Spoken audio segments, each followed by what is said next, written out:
tayo gagawin dito ng isang Oppo 15. Ang problema nito, yung kanyang LED.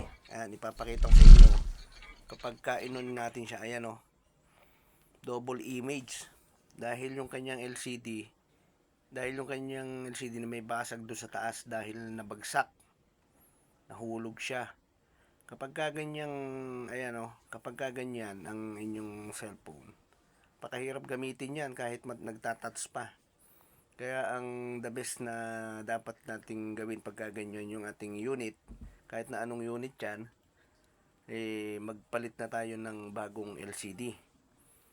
Dahil kahit na napipindot pa yan, doble-doble na yung letra, doble-doble na yung picture, masakit sa mata.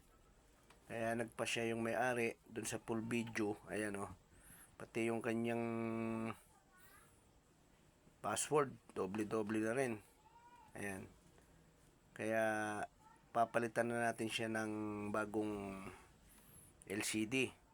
Sa aking full video, andun sa aking YouTube channel, Bong Butingting TV, ay mapapanood nyo yung full video nito. Ayan mga kabutingting, tingnan nyo. Ang hirap gamitin. Kaya nagpasya na yung may-ari na papalitan sa atin nung kanyang unit. Maraming salamat sa pagtitiwala. Ayan.